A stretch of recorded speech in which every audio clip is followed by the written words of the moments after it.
House में हमारी majority है और आज ये विश्वास प्रस्ताव कॉन्फिडेंस मोशन लाने की क्या जरूरत पड़ी, वो संक्षेप में कल मैंने बताया था ये प्रस्ताव रखते हुए कि मेरे पास 2 एमएलएज आए जिन्होंने कहा जी ये बीजेपी वाले आए थे और हमें ऑफर कर रहे थे कि केजरीवाल अब गिरफ्तार होने वाला है, उसके बाद हम इनकी सरकार गिरा देंगे आम आदमी पार्टी की, सारे एमएलए तोड़ लेंगे, 21 हमारे संपर्क में हैं, औरों से भी बात चल रही है, तुम भी आ जाओ, 25 करोड़ भी देंगे और जो मांगोगे और भी दे देंगे, तुमको चुनाव भी लड़ा देंगे। फिर हमने सारे एमएलए से संपर्क किया तो पता चला 21 तो नहीं, इन्होंने 7 एमएलए से संपर्क किया था।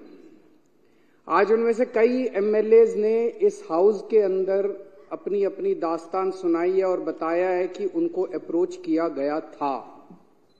जैसा भी मेरे भाई राजेश ने बताया, राजेश गुप्ता जी ने, कि ये कहते हैं सबूत दो।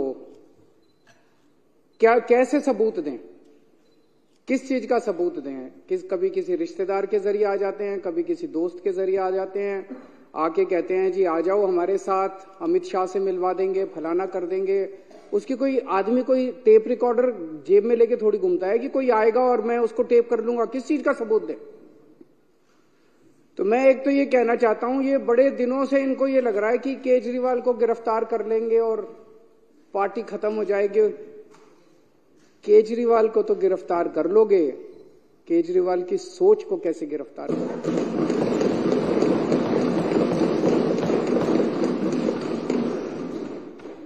और एक केजरीवाल को गिरफ्तार कर लोगे, मेरे भारत मां की कोख से 1 लाख केजरीवाल पैदा हो जाएगा।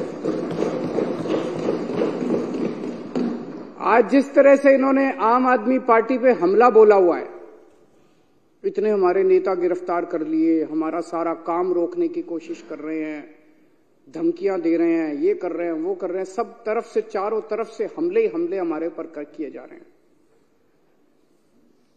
देश का एक एक बच्चा देख रहा है कि हो क्या रहा है।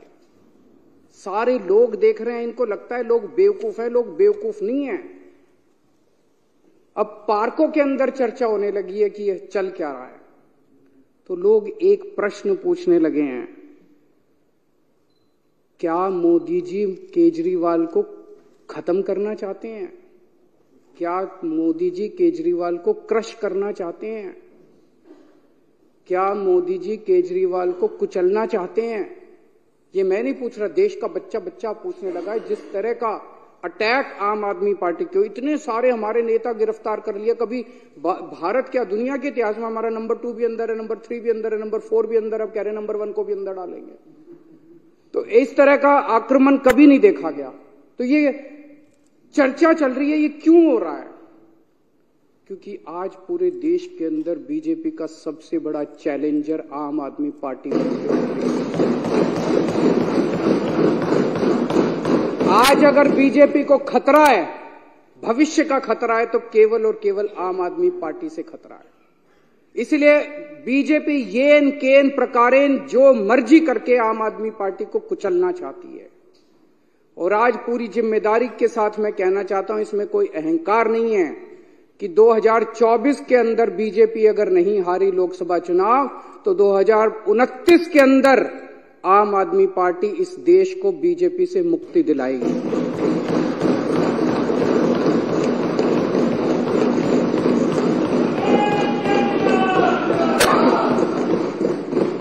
अध्यक्ष महोदय, ये कोई छोटी बात नहीं है। एक छोटी सी पार्टी, 12 साल का बच्चा है, 12 साल पहले ये पार्टी बनी थी।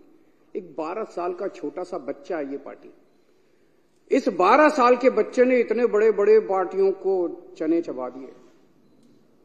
इस देश के अंदर 1350 पार्टियां रजिस्टर्ड हैं, 1350। उन्हीं में से एक पार्टी आम आदमी पार्टी थी। जब हमारी पार्टी 26 नवंबर 2012 को रजिस्टर की गई थी, रजिस्ट्रेशन के लिए अप्लाई किया था हम लोगों ने।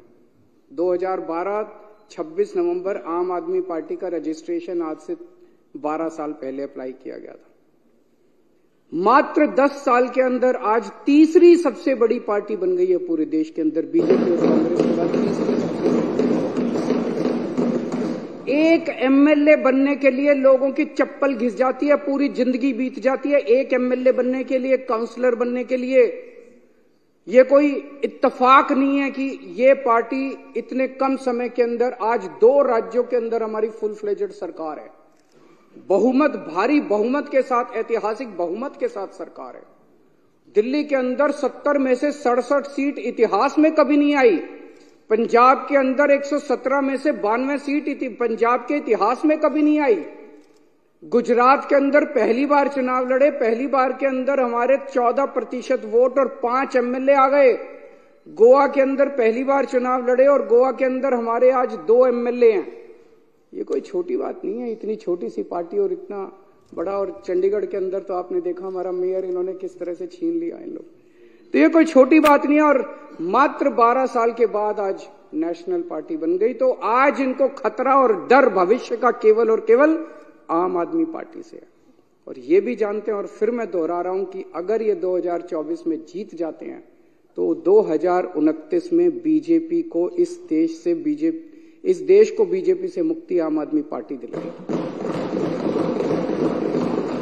कुछ लोग ये भी कहते हैं जब चर्चा करते हैं लोगों के साथ, लोगों में, मैं तो ये बता रहा हूं, ये मेरी भावनाएं नहीं है, लोगों की, जनता के अंदर जो चर्चा चल रही है, कुछ लोगों का ये भी कि आम आदमी पार्टी के पीछे इसलिए पड़ रही है, दिल्ली की हार को पचा नहीं पा रहे।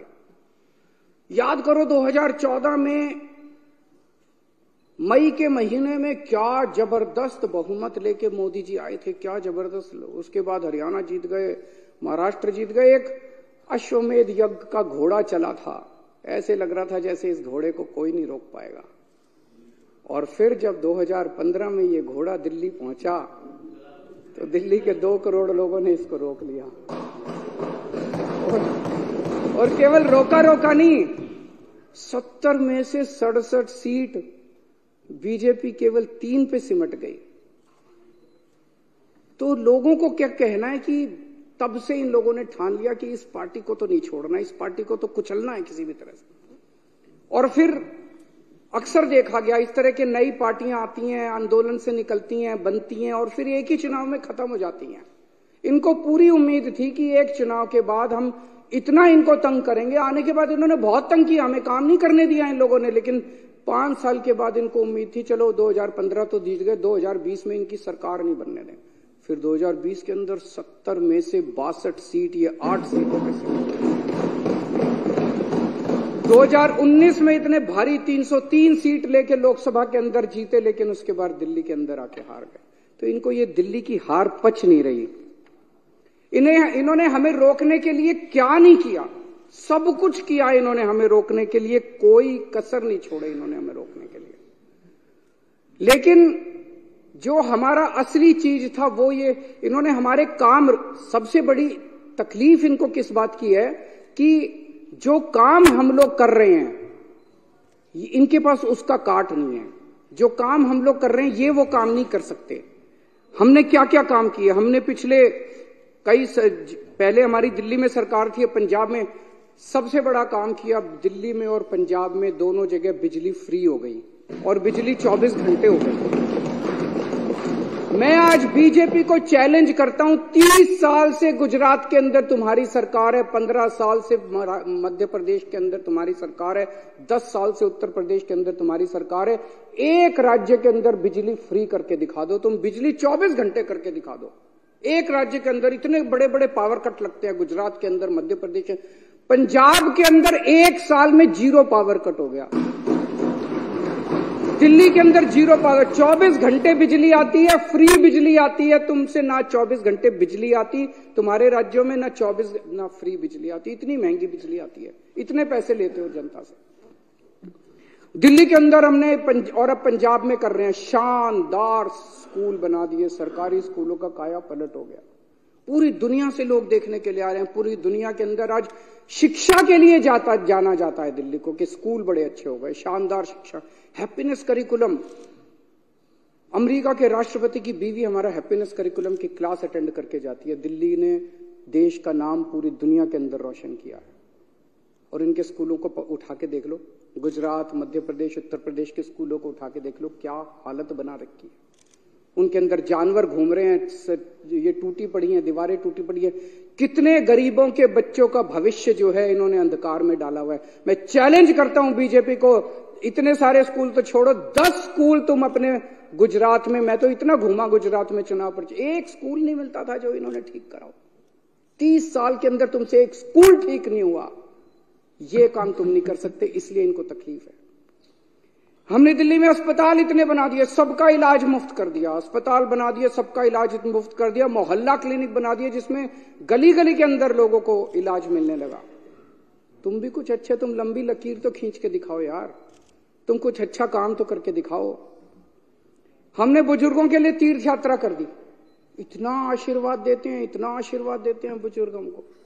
और ये सारे काम पंजाब में भी हो रहे हैं। पंजाब में दिल्ली से ज्यादा मोहल्ला क्लिनिक, दिल्ली में तो 540 मोहल्ला क्लिनिक बने हैं, पंजाब में 800 से ज्यादा मोहल्ला क्लिनिक 1 साल के अंदर बन गए।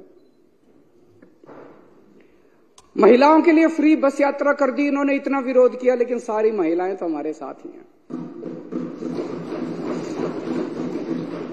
दिल्ली के अंदर पानी कोने कोने के अंदर पहुंचा दिया, घरों में पानी नहीं आता, कोने कोने के अंदर पहुंचा दिया, पानी फ्री कर दिया। कच्ची कॉलोनियों को लेके इन्होंने सबसे ज्यादा राजनीति की, अगर काम किया तो हमने किया। दिल्ली की कच्ची कॉलोनियों के अंदर सड़क बनाने का, पानी की लाइनें बिछाने का, हमने सीवर की लाइनें बिछाने का हमने काम किया। पंजाब अभी 2 साल हुए हमें आए हुए, पंजाब के अंदर इस वक्त एक बहुत बड़ी क्रांति आ रही है। गांव गांव के अंदर इरिगेशन, सिंचाई का पानी पहुंच गया। गांव गांव के अंदर जहां पहले पानी नहीं मिलता था, गांव गांव के अंदर सिंचाई का पानी पहुंच गया। हमसे सीख लो, हमें सारे काम करने आते हैं, हमसे भी नहीं सीखोगे और काम भी नहीं करने दोगे। अभी delivery of free services, door step delivery of free services, आपको दफ्तर जाने की जरूरत नहीं है, फोन करो और आपके घर आके सरकार काम करेगी। दिल्ली में भी लागू हो गया, पंजाब में भी लागू हो गया। इन्होंने दिल्ली के अंदर हमें door step delivery of ration नहीं करने दी, घर घर हम राशन पहुंचाना चाहते थे, इन्होंने दिल्ली में नहीं करने दी, हमने पंजाब में जाके लागू कर दी। अभी 10 दिन पहले मैं उद्घाटन करके आया हूं पंजाब में। हम लोग व्यवस्था बदल रहे हैं, बहुत बड़ा काम कर रहे हैं। और अब मैं आपको बताता हूं जो एक दर्दनाक कहानी है कि इन लोगों ने किस तरह से ये सारे काम रोके। जब इन्होंने देखा कि जो काम केजरीवाल कर रहा है ये काम तो हमसे होते नहीं, ना हमसे स्कूल बनते, ना हमसे अस्पताल बनते, ना हमसे बिजली का काम होता, ना हमसे पानी का काम होता, ना हमसे सिंचाई का काम होता, ना हमसे दलाल खत्म, हमसे और ना हमारी इच्छा। अभी को पैसे कमाने इन्होंने, तो जब इन्होंने देखा ये काम नहीं तो इन्होंने काम रोकने का काम किया। बड़े दर्द के साथ आज मेरे को कहना पड़ रहा है कि पिछले साल इन्होंने किस तरह से दिल्ली के अस्पतालों के अंदर दवाइयों को रोकने का काम किया। अस्पतालों के अंदर गरीब आदमी अपना इलाज कराने के लिए आता है, अस्पतालों के अंदर बेबस आदमी जिसके पास पैसा नहीं होता, जो अमीरों के अस्पताल में, 5 स्टार अस्पताल में इलाज नहीं करा सकता, वो कराने के लिए आता है। हमने अस्पताल बदले थे, अस्पताल शानदार बना दिए, सारी दवाइयों का सबका इंतजाम किया। इन्होंने अफसरों के ऊपर उनकी हाथ मरोड़ के उन दवाइयां बंद करा दी। इन्होंने टेस्ट बंद करा दिए। मोहल्ला क्लिनिक में 3 महीने तक पिछले साल मोहल्ला क्लिनिक में टेस्ट नहीं हो पाए। इन्होंने पेमेंट रोक दी लेबोरेटरीज की। इतने गंदे और इतने घटिया लोग हैं ये लोग। कोई रोकता है क्या? कहते हैं राम भक्त है। भगवान राम ने कभी नहीं कहा था कि गरीबों की दवाइयां रोको, गरीबों की। पाप लगेगा तुम लोगों को, पता नहीं किस मिट्टी के बने हैं, पाप लगेगा आपको। विधुड़ी जी, आपकी पार्टी ने जो ये काम किया दवाइयां रोकने का और टेस्ट रोकने का और सारे अस्पतालों का इलाज रोकने का, गंदी बात है ये। बता के जाना, आप भी रुक जाओ, बता के जाना अपनी पार्टी वालों को क्यों किया उन लोगों ने। दुश्मनी मेरे से है, दुश्मनी केजरीवाल से है। दिल्ली के 2 करोड़ लोगों से क्यों बदला ले रहे हो तुम लोग?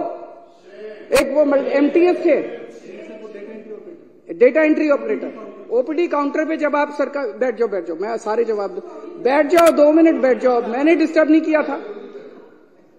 दिल्ली के अंदर जब आप अस्पताल में जाते हो, दवाई की खिड़की पे जाते हो, खिड़की ऊपर एक आदमी बैठा मिलता है रजिस्ट्रेशन करने के लिए, ओपीडी के लिए, ओपीडी का कार्ड काटने के लिए। वो कॉन्ट्रेक्चुअल था, वो डेटा एंट्री ऑपरेटर था। एक दिन एक ऑर्डर पास करके इन्होंने दिल्ली के सारे सरकारी अस्पतालों के डेटा एंट्री ऑपरेटर हटा दिए। अब अस्पताल के अंदर रजिस्ट्रेशन करने वाला कोई नहीं बचा। अरे करना क्या चाहते हो? दिल्ली के लोगों को मारना चाहते हो क्या? एक दिन फरिश्ते स्कीम कि अगर दिल्ली की बाउंड्री के अंदर किसी का भी एक्सीडेंट होगा उसका फ्री में इलाज किया जाएगा, चाहे प्राइवेट में हो चाहे सरकारी अस्पताल में हो। 23,000 लोगों का हम फ्री में इलाज करा के उनकी जिंदगी बचा चुके हैं। इन्होंने फरिश्ते स्कीम बंद करा दी। इन लोगों ने, इतने घटिया किस्म के लोग हैं ये लोग। मेरा दिल रोता है जब मैं ये सारी चीजें, मैं जानता हूं किसी दिन लिखूंगा ये सब कि किस तरह से भारतीय जनता पार्टी के लोगों ने कितने घटिया स्तर के ऊपर इन लोगों ने काम किया है। ये राजनीति होती है। ये राजनीति सत्ता के लिए तुम किसी भी हद तक चले जाओगे, कुछ भी करोगे सत्ता के लिए। अरे मेरे से दुश्मनी है, मेरे को गालियां दे लो यार, दिल्ली के लोगों का इलाज तो मत रोको कम से कम। आप लोगों को लगेगा केजरीवाल झूठ बोल रहा है। भाई सरकार तो हमारी है, फिर ये कैसे रोक सकते हैं? ऐसा मन में आएगा ना कि भाई सरकार तो हमारी है, सरकार तो केजरीवाल की है, फिर ये कैसे रोक सकते हैं? मैं बताता हूं कैसे रोक सकते हैं। सर्विसेज इनके पास है। सर्विसेज का मतलब ट्रांसफर पोस्टिंग, किस अफसर को कहां लगाना है, कहां से हटाना है, किस अफसर के खिलाफ कार्रवाई करनी है। अगर कोई अफसर करप्शन करता है तो उसके खिलाफ कार्रवाई, डिसिप्लिनरी प्रोसीडिंग, विजिलेंस, जेल भेजना, ये सारा इनके पास है। पूरा अफसरशाही के ऊपर और स्टाफ के ऊपर और कर्मचारियों के ऊपर इनका कंट्रोल है। आज मेरे को जो मेरा चपरासी मेरे कमरे में चाय पिलाने आता है, अगर कल वो कह दे मैं चाय नहीं पिलाता, मैं उसकी ट्रांसफर नहीं कर सकता। मुख्यमंत्री होके भी इतनी भी पावर नहीं है मेरे पास। सुप्रीम कोर्ट ने ऑर्डर पास किया, भाई ऐसे सरकार नहीं चल सकती, इनके ऊपर कंट्रोल मुख्यमंत्री का होगा। इन्होंने कानून ला के पास कर दिया कि नहीं, कि मुख्यमंत्री का नहीं होगा, एलजी का कंट्रोल होगा, केंद्र सरकार का कंट्रोल होगा। अब ये क्या कर रहे हैं?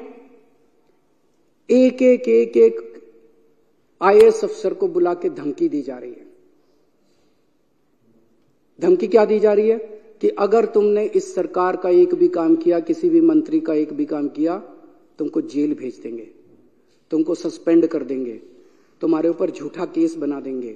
जैसे इतने सारे झूठे केस अभी इन्होंने बताए, तुम्हारे ऊपर झूठा केस बना देंगे, सस्पेंड कर देंगे, ईडी लगा देंगे, सीबीआई लगा देंगे। खबरदार अगर तुमने इनका साथ दिया तो। रो रहे हैं आईएएस अफसर, रो रहे हैं दिल्ली सरकार के कर्मचारी। एक मेरे पास अफसर आया, टप टप आंसू बह रहे थे, 56 साल की उम्र है उसकी, और टप टप टप टप आंसू बह रहे थे उस आईएएस अफसर के। वो बेचारा, वो कहता है जी मैंने कभी ऐसी नौकरी नहीं देखी, इस तरह का माहौल मैंने कभी नहीं देखा कि खुलेआम हमें धमकाया जा रहा है।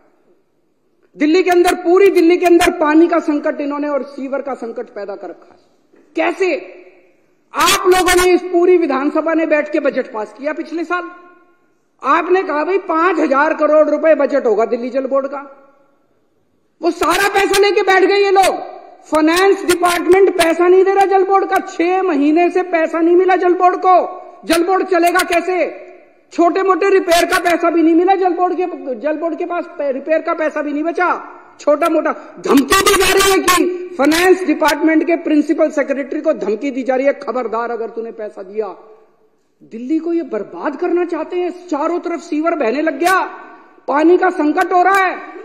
अल्टीमेटली सौरभ भारद्वाज और अतीशी ने मिलकर हाईकोर्ट में केस करा। हाईकोर्ट ने ऑर्डर कर दिया पैसा तुरंत रिलीज करो। अगली हेयरिंग 29 फरवरी को है, अभी तक नहीं करा इन्होंने। ना ये सुप्रीम कोर्ट की मानते, ना ये हाईकोर्ट की मानते। अब एक और संकट पैदा कर दिया इन्होंने। पानी के बिलों का बहुत बुरा हाल हो रहा है दिल्ली के अंदर। अनाप शनाप बिल आ रहे हैं, गलत बिल है, सारे के सारे गलत बिल है। हमने प्रस्ताव रखा, आप ही बताना अगर गलत है तो। हमने कहा भाई अगर किसी का पानी का बिल गलत है, आपके पिछले सालों के अंदर 3 साल 4 साल 5 साल जब से आपने पैसे नहीं भरे, आपके 2 या 2 से ज्यादा अगर कोई भी ओके बिल है, उसको हम ले लेंगे, उसका एवरेज निकालेंगे और एवरेज के हिसाब से बाकी सारी कर देंगे। ठीक है कि नहीं है? गलत है कि ठीक है? हमने ये बनाया प्रस्ताव बना के अफसरों को भेजा, इसको लागू करो। अफसरों ने फाइल पे लिख दिया कि हम नहीं लागू करते। फिर बुला के पूछा उनसे, अफसरों से रोने लग गए बेचारे। बोले जी कह रहे हैं तुम्हारी नौकरी चली जाएगी, तुमको जेल में डाल देंगे अगर तुमने ये प्रस्ताव पारित किया तो। लेकिन प्रस्ताव तो पारित करा के छोड़ेगा केजरीवाल।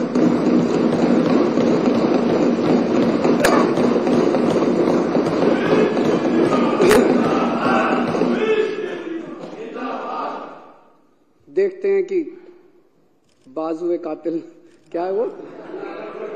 बाजुए कातिल, जोर कितना बाजुए कातिल में है। उन्होंने बिजली की सब्सिडी बंद करने की कोशिश की थी, मेरे को याद है। पिछले साल से खूब नौटंकी मचा रखी है उन्होंने। कभी बिजली कंपनियों के डायरेक्टर हटा दिए, कभी ये हटा दिया, वो हटा दिया कि बिजली की सब्सिडी बंद करो। इनको पता है कि बिजली की सब्सिडी से सबसे ज्यादा जनता प्रभावित है। होने नहीं दी मैंने इन लोगों की गंदी चाल।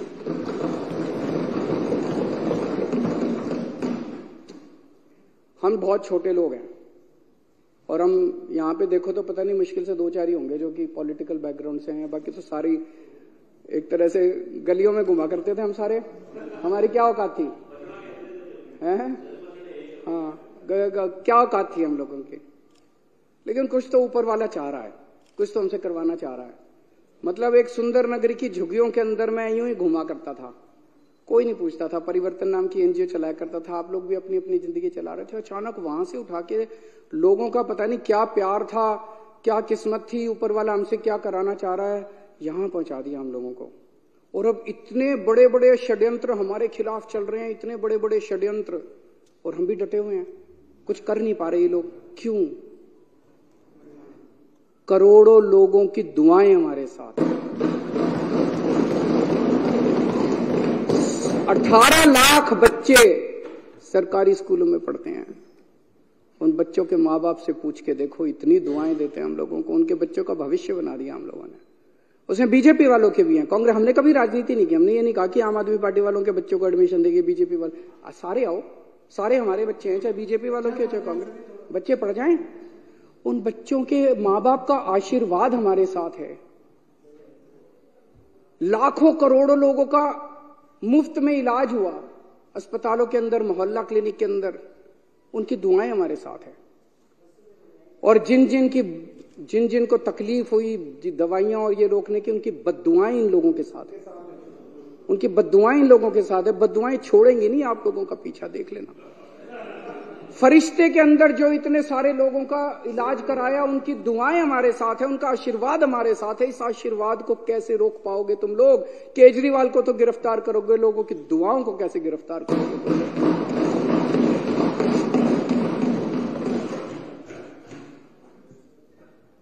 अब ये ऑपरेशन लोटस करने आए हैं। कितने ऑपरेशन लोटस कर लिए? अब तो थकते भी नहीं हो तुम। हमारी दाद तो देनी पड़ेगी तुम लोगों को।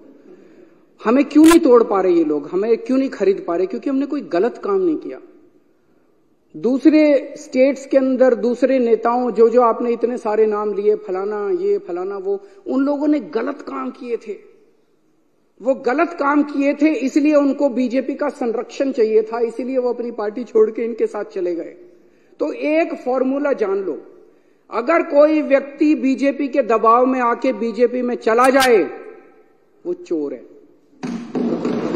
और अगर कोई व्यक्ति बीजेपी के दबाव के बावजूद बीजेपी में ना जाए, तो ईडी और सीबीआई वाले चाहे उसको जितने मर्जी जेल में डाले, वो कट्टर ईमानदार है।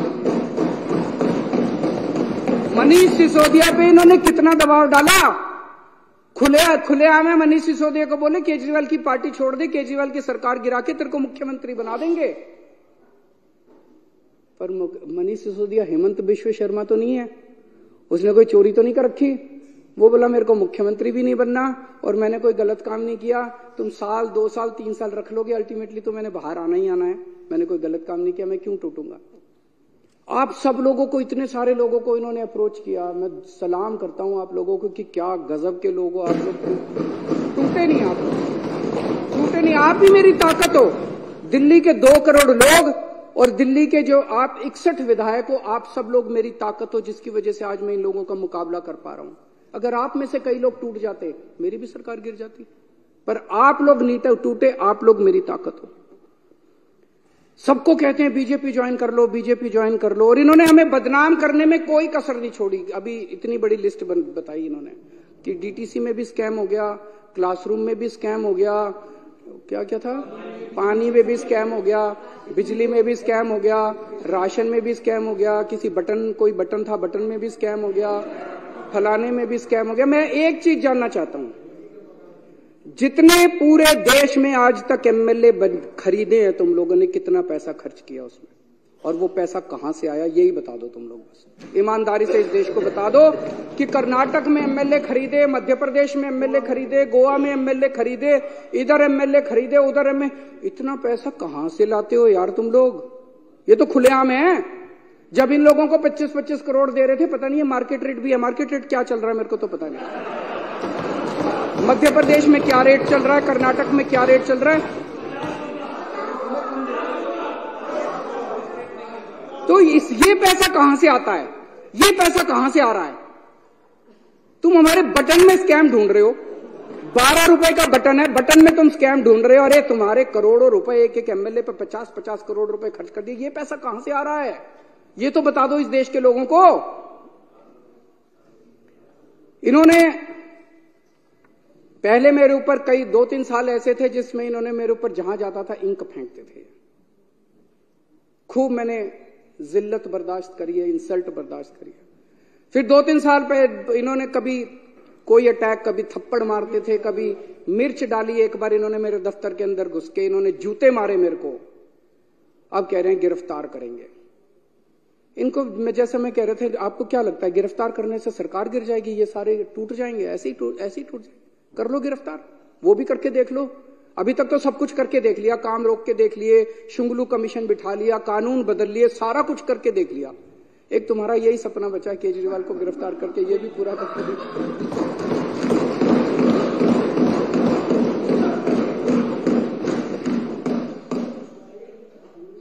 अभी तक तुमने इतनी रेड मारी, एक भी नेता के खिलाफ इसके ऊपर मुकदमा चलना चाहिए। बीजेपी वालों के ऊपर ऐसे ही रेड मारने घुस जाते हो किसी के घर भी। कोई कानून नियम है, कायदा है या नहीं है, संविधान है या नहीं है? मनीष सिसोदिया के यहां इतनी रेड मारी, आप लोगों में से कितने एमएलए के यहां रेड मारी, सत्येंद्र जैन के यहां रेड मारी, संजय सिंह के यहां रेड मारी, कहीं कुछ एक नया चवन्नी मिली? एक पैसा नहीं मिला। अरे हमारी संपत्ति लोगों के दिलों के अंदर है, बैंक अकाउंट के अंदर नहीं। और हमारा बैंक अकाउंट लोगों की आंखों के अंदर। यहां नहीं हमारी संपत्ति जहां ढूंढ रहे हो तुम लोग। अध्यक्ष महोदय, 2014-15 में 2 घटनाएं घटी उस फाइनेंशियल ईयर में। 2014 के मई में केंद्र के अंदर एक पार्टी की सरकार बनी जिसको लोगों ने केंद्र में भारी बहुमत दिया, अभूतपूर्व बहुमत दिया। और 2015 की फरवरी के अंदर दिल्ली में एक पार्टी की सरकार बनी जिसे लोगों ने भारी बहुमत दिया, अभूतपूर्व बहुमत दिया। और वहां से 2 किस्म की राजनीति ने जन्म लिया। एक केंद्र के अंदर जो सरकार बनी थी और दिल्ली के अंदर जो सरकार बनी थी। आज 10 साल हो गए दोनों सरकारों को बने हुए। एक केंद्र की सरकार है जिसने 10 साल में कोई काम नहीं किया, और अब वो केवल कैसे वोट लेना चाहते हैं? कांग्रेस के नेताओं को गिरफ्तार कर लो, कांग्रेस का अकाउंट फ्रीज कर दो, आम आदमी पार्टी के नेताओं को गिरफ्तार कर लो, ईडी को सबके पीछे लगा दो, सारी ओपोजिशन को कुचल डालो, सारे नेताओं को जेल में डाल दो। इस तरह से ये वोट लेना चाहते हैं। और दूसरी राजनीति दिल्ली की राजनीति थी जिसके अंदर हमने स्कूल बनवाए, अस्पताल बनवाए, लोगों का इलाज किया, लोगों के बच्चों को पढ़ाया, पानी का इंतजाम किया, बिजली का। हमने 2 करोड़ लोगों का दिल जीता, इसलिए हम वोट मांग रहे हैं। दोनों 2 किस्म की राजनीति अब देश के लोगों को तय करना है। एक पाप की राजनीति है, एक पुण्य की राजनीति है। इस देश को पाप की राजनीति चाहिए या इस देश को पुण्य की राजनीति चाहिए, ये लोगों को तय करना है। अब आजकल बड़ी अफवाह फैला रखी है इन लोगों ने। बस ये लोकसभा चुनाव हो जाएं, उसके बाद तो संविधान बदल के दिल्ली को फुल यूनियन टेरिटरी बना देंगे। उसके बाद चुनाव फैला रखी नहीं फैला रखी, विधानसभा खत्म कर देंगे। अरे किसी के बाप की जागीर है जो विधानसभा खत्म कर दोगे? ऐसे ही विधानसभा खत्म कर दोगे? ये देश किसी की पिताजी की जागीर थोड़ी है कि ऐसे ही विधानसभा खत्म कर दोगे। मैं आज बीजेपी से जानना चाहता हूं, ये चुनाव इसी बात पे हो जाए, दिल्ली के लोगों से जाके वोट मांगो, बोलो तुम्हारा वोट का अधिकार छीन लेंगे, वोट दो हमको। मजाल जो तुमको। आज बीजेपी स्पष्ट कर दे कि लोकसभा के बाद दिल्ली की विधानसभा को भंग करेंगे कि नहीं करेंगे, इसी के ऊपर चुनाव हो जाए इस बार। आप भी जा जाके गली गली में बोलना और गली गली में लोगों को बताना कि अगर तुमने बीजेपी को वोट दे दिया तो तुम्हारा बीजेपी वोट का अधिकार छीनने वाली है। बीजेपी खुल के अंदर बोल रही है और बीजेपी को हम ललकारेंगे, अगर हिम्मत है तो करके दिखा दो। और एक और आप सबसे विनती है कि विधानसभा भंग करें या ना करें, हम यहां सत्ता के लिए नहीं आए, हम यहां सेवा के लिए आए हैं, काम करते रहना। हम एमएलए रहे ना रहे, मंत्री रहे ना रहे, मुख्यमंत्री रहे ना रहे, विधानसभा रहे ना रहे, पूरी जिंदगी देश के लिए न्यौछावर की है, सत्ता के लिए नहीं, हमने सर्विस सेवा के लिए हम लोगों ने न्यौछावर की है। मैं दिल्ली वालों को भी बोलना चाहता हूं, इन लोगों को आपके बेटे से तकलीफ है। आपने मेरे को बहुत कुछ दिया है, दिल्ली वालों ने, सुंदर नगर की गलियों से उठा के एक आदमी को इतनी बड़ी जिम्मेदारी दिल्ली वालों ने दे दी। इन लोगों को आपके बेटे से तकलीफ है, ये आपके बेटे को क्रश करना चाहते हैं, ये आपके बेटे को खत्म करना चाहते हैं। लेकिन आप चिंता मत करना, मैं आपके साथ हूं, आपके लिए लड़ता रहूंगा मरते दम तक। मेरी ये विधानसभा भंग भी कर दें अगर, ये जितने मर्जी षड्यंत्र करते रहें, सत्ता में होते हुए या सत्ता में बाहर रह के, मेरी जिंदगी आप लोगों के लिए है। 7 जन्म में भी मैं आपका एहसान नहीं चुका सकता जो एहसान दिल्ली वालों का मिला।